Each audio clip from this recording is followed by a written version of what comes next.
All right, this video is talking about a single event probability problem.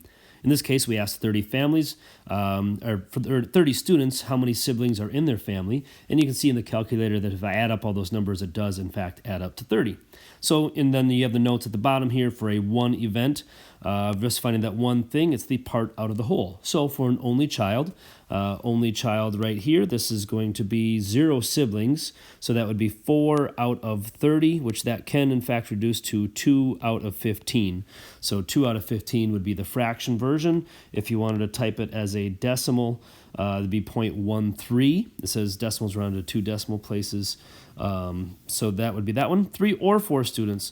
Now, a 3 or 4 student problem, a lot of times students get confused because there's also our problems that have 2 separate events, like spinning a spinner and also flipping a coin or something.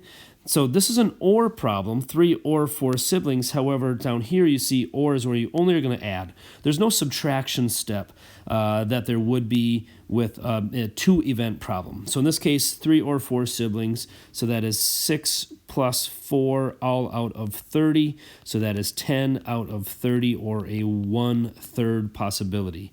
You could also do your probabilities where you could have done 6 out of 30 plus 4 out of 30, but since you're adding your fractions, you just add across the numerator as long as you already have a common denominator, so that would be the same thing if you added the fractions separately as we have down in the notes, or you just find out how many have 3 or 4.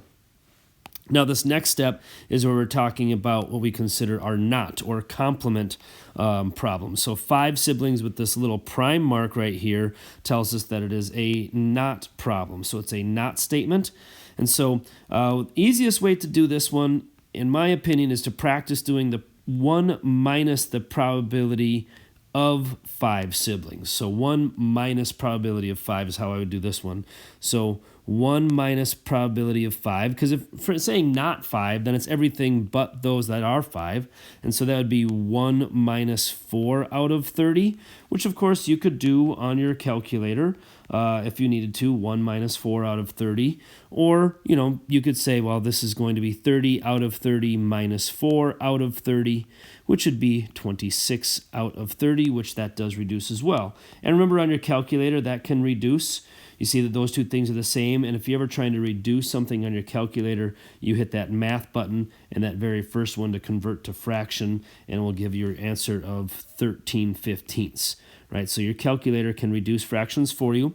Here it says at least 4 siblings. So remember that at least 4 means that 4 gets counted.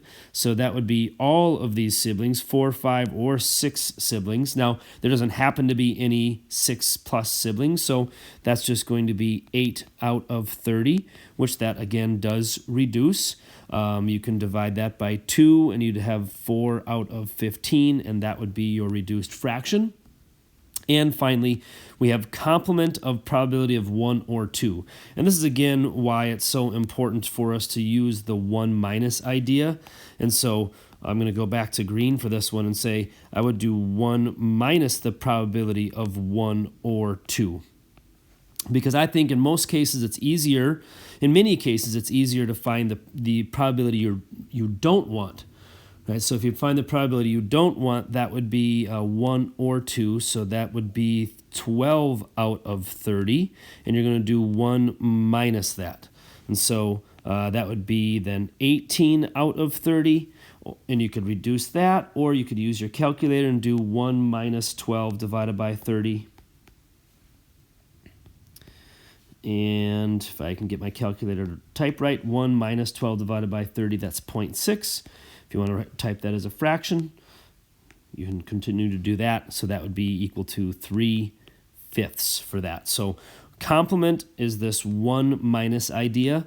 Find the probability that you don't want, and then subtract that quantity from 1.